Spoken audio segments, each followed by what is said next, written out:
everybody, what's up? It's Blynn and I'm back once again with another drama video for you. I did say it was going to be a twofer today earlier on Twitter, so I'm back with a second video for you tonight. Now this one is going to be a bit of a mixed video. Oh, sorry, my tassels were getting caught up under my bum there. I love this dress. This is a dress that I got from Killstar ages ago and I absolutely love it. Like, these tassels on the arms are everything. I love it. Anyway, we're here for the drama, so let's get into it. This video is going to be a little bit different because it's going to be a little bit of a mix. There's a thing that I made a video about ages ago that has now come back that I'm going to address because people have started commenting on a video that I made months ago and they're leaving comments recently, like yesterday, today. So I am going to address this. The first thing that I'm going to talk about is Nickolas and Noor Dabash. Now, Noor Dabash came out a few months ago claiming that she was essayed by Nickolas, the TikToker. Now, she said that she was essayed by him in July, and then following on from her videos on TikTok about the situation, there was another girl called Liz who also came out with pictures of bruises and little photos and things, also claiming that she'd been harmed by the TikToker Nickolas. Now, both Noor and Nickolas at the time had like 5 or 6 million followers on TikTok each, so they have got sizable followings on that platform. And Nickolas has now come out talking about Noor, saying that he didn't do it, he's not guilty, and Noor did it for clout. She did it to get followers, and I'm going to include Nickolas video in here for you. I'm sorry that it's taken me so long to discuss it, but at this point it still is an ongoing legal matter, so I needed to handle it correctly. But I do want you all to know that the allegations made against me in November are completely false, and my legal team and I have spent the past 3 months collecting evidence, receipts, and statements to prove that not only are these disgusting allegations false, but they were made strictly with the intent to gain attention online and to get back at me for not wanting to be with them. These false allegations are not being taken lightly, and there are going to be serious repercussions for the people that made them. But with that being said, after these videos, we are choosing to handle the situation offline because we feel like something this serious really does not have a place on the internet. And the only reason I'm making these videos now is because I felt like I needed to defend myself and tell you guys the truth about the situation.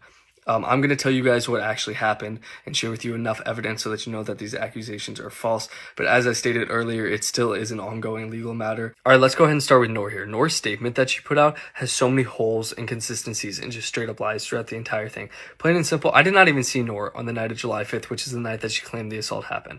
That night, she threw a party that I did not go to. I was actually at the gym at the time, and before that, she was at a shoot for a music video. She was actually cut out of most of the music video because she went to the set and lied about her age and was underage drinking, but I was able to find the shot that shows that she was in fact there. She does say that it could have happened on another day and she isn't really sure, which is really weird that she doesn't recall the date that she was supposedly assaulted, considering some of the follow-up statements she has made.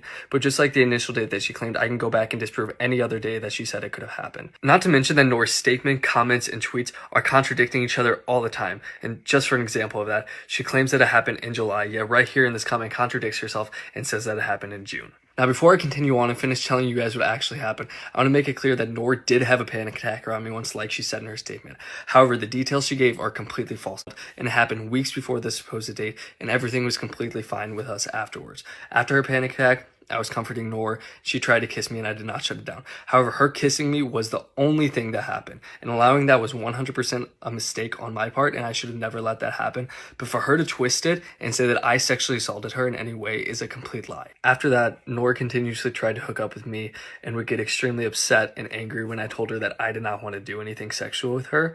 She would tell me I was a pussy and that I needed to man the fuck up, and eventually it got to the point that she was trying to sleep with me while I was blackout drunk.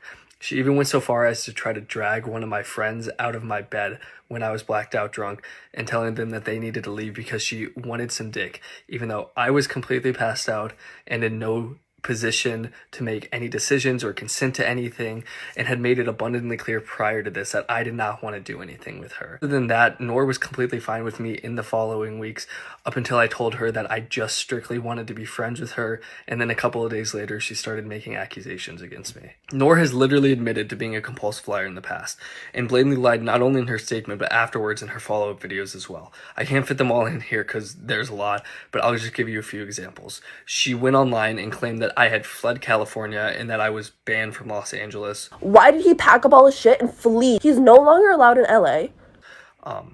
I'm not banned from LA, and I was simply at home for the holidays to spend time with my family. I ended up going back to my apartment in LA about a week after she posted that.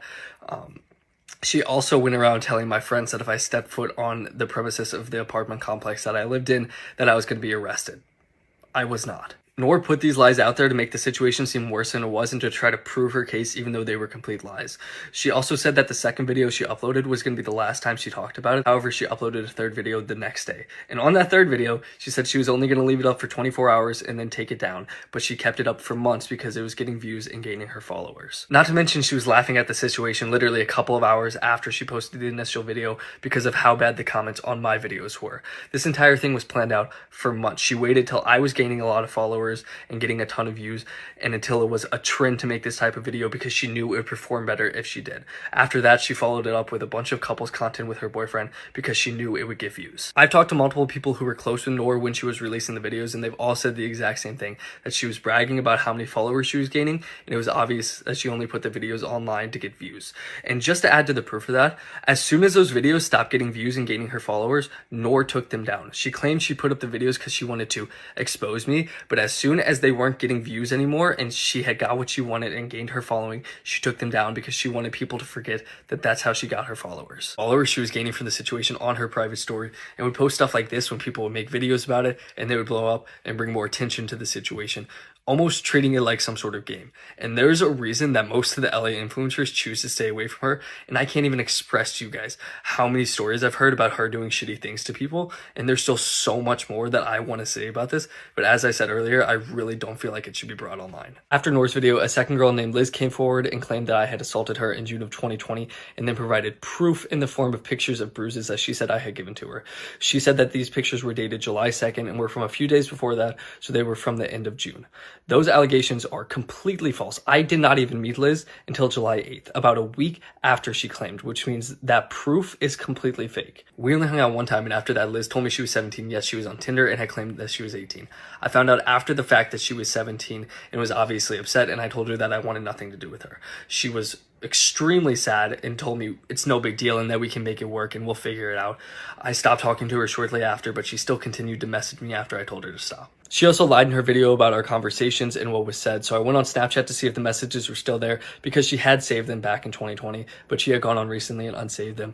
However, my attorneys have told me those are recoverable and we're currently in the process of getting those back. I could easily make a 30-minute YouTube video laying out everything that happened and showing all the lies, allegations, because not only are there a lot, but there are some other disgusting ones that I did not even include in these videos.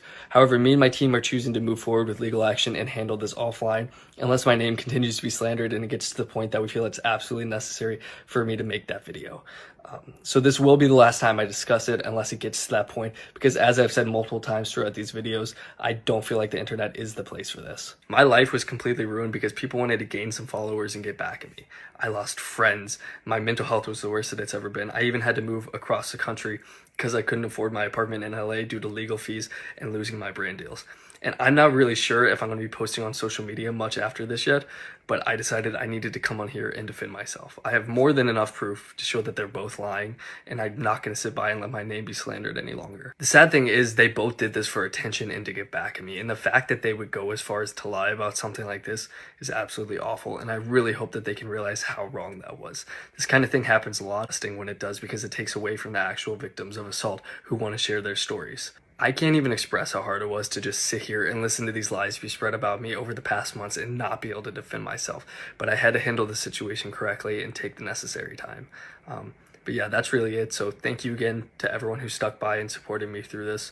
And I hope that you're all doing well. So the one kind of issue that I've got with Nickolas Ray coming out now and saying, I didn't do it, you know, oh, I've gone the legal route with this, I'm speaking to lawyers and all of this.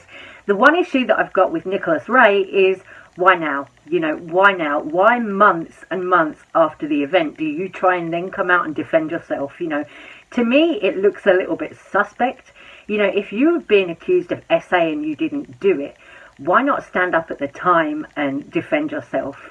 You know, yeah, I understand, like, legally, he may not have been able to say anything, but why not say something at the time? You know, if you can make a TikTok video now defending yourself, why couldn't you do that at the time? That's the one thing that's kind of making alarm bells ring in my head. And people have commented on the video that I did about this previously, saying, oh, you know, you're wrong, you look stupid now because I supported Noor at the time for, you know, coming out and telling her story. I supported her. You know, I said, I stand with her as a survivor. I, you know, believe her and all of this. You know, so people are now saying, oh, well, now you look stupid. Do you feel smart now that you've, you know, heard from Nickolas, and Nickolas is saying that he didn't do it? You know, it's all very well Nickolas coming out now, making that 8-minute long video on TikTok, saying he didn't do it, but he's not actually showed us any proof whatsoever that he's been, you know, going the legal route. There's no lawsuit documents. There's nothing like that to back up what he's actually saying in that video. So I'm like, okay, so we're just supposed to believe this 8-minute video from Nickolas Ray? I'm like, how? You know, it doesn't make any sense to me. It really doesn't. 2 women came out and said that they were assaulted by this man. And it's taken him, what, 4 or 5 months to actually come up with any kind of defense, any kind of, you know, comeback. It's a little bit suspect for me. It really, really is. You know, if we think back to, like, the whole Bi-Sister incident with James Charles wasted no time trying to defend himself. You know, he gave it, what, a week, 2 weeks, and then bam, he uploaded his No More Lies video where he was pulling up receipts from Jeffree Star and all of this. You know, he didn't waste any time trying to defend himself, but Nickolas Ray has left it months and months and months. And now he wants to come out and say, oh no, I didn't do it, Noor lied, she did it all for clout, she did it all to get more followers, clicks and views because she knew that videos like that would get more views on TikTok for her. She knew that that would do better for her engagement wise. Why now? Why now? You know, it just really perplexes me because, like, why not do it at the time? Why not call her a clout chaser at the time if that's what you were going to do? You know, why not do it then? Are we just supposed to believe it? You know, I can't get my head around that, why you would leave it so long to try and defend yourself. Because if I'd been accused of something like that and I hadn't done it, I would get straight on social media as the other person had done it publicly. You know, Noor made those videos publicly. So if I'd been publicly accused like that, then I would publicly respond and say, hey, you know what? No, fuck this. This chick's lying. I didn't do it. You know, I would want to defend myself straight away. So Nickolas removed himself from the situation, you know, left town for a week, and then didn't say anything about the whole situation until now. Think about that. You know what I mean? So on this same topic, Noor has also put out a statement saying that she stands by her side of events. She is sticking to her guns. You know, she's not changing her mind about any of this. She's not backing down. She's also said that if it comes to it, she will make a YouTube video on this. Nickolas over there is also saying that he would make a YouTube video on this. But to be honest, I think where we are now with these 2 people, these 2 TikTokers, I think, you know, obviously one of them is lying. We don't know who, and I think that they should handle this away from social media now, because social media, you know, it's the court of public opinion. It's not the court of law. So social media really can't resolve the situation, in my opinion. You know, social media, it's the court of public opinion. It isn't going to fix the situation. You know, it's unfortunate that people are able to go on TikTok and just upload videos making accusations, but that doesn't mean that everyone who uploads a video like that on TikTok is lying. I'm not going to sit here and say that Noor is lying. No, you know, I don't want to victim blame and victim shame and all of that, so I'm not going to sit here and say that I think Noor is lying, but I'm also not going to sit here and say that Nick is guilty. You know, one of them somewhere is lying.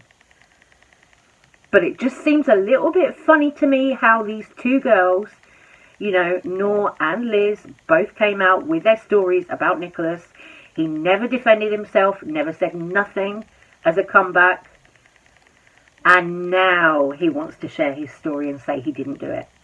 For me, it's all a little bit suspect, and I know that there have been people in my comments saying, oh, you know, this aged well about my last video on this situation.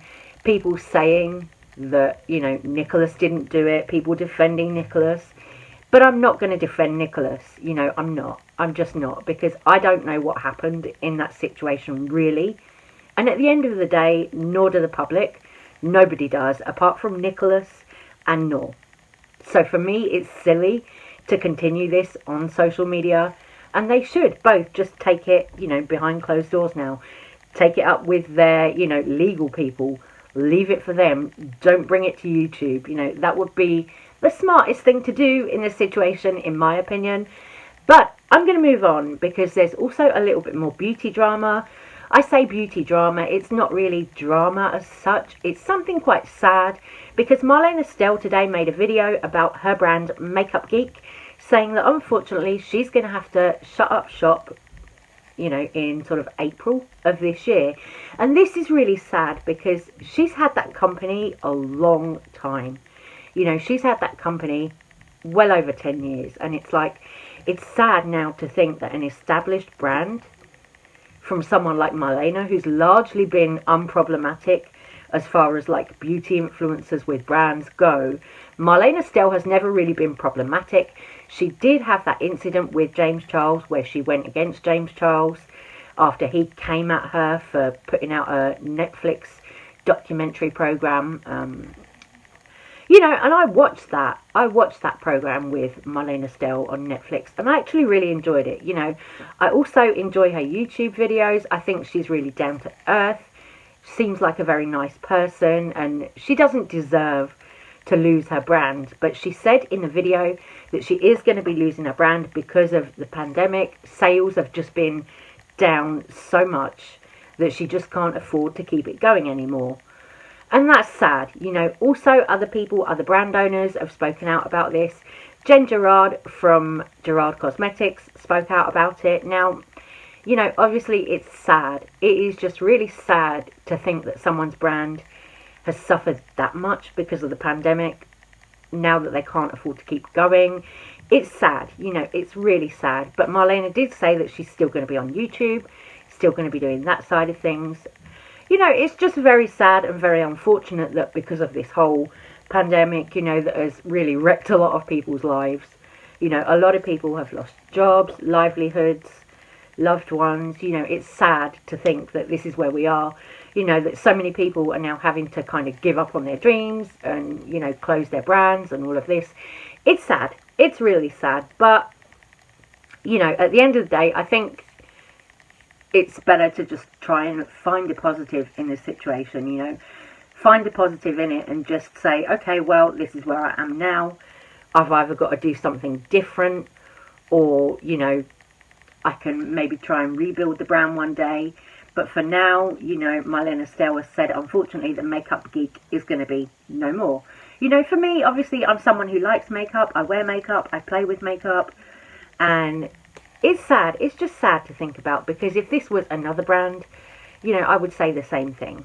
You know, but then you look at what brands are doing now, like you've got Jeffree Star, who's going into the skincare market. You know, other beauty YouTubers who've moved into the more kind of lifestyle content, because beauty YouTube isn't what it was in 2016. You know, it's more over on TikTok now. So, yeah, the beauty industry has suffered a lot because of the pandemic. That is obvious, you know, really obvious.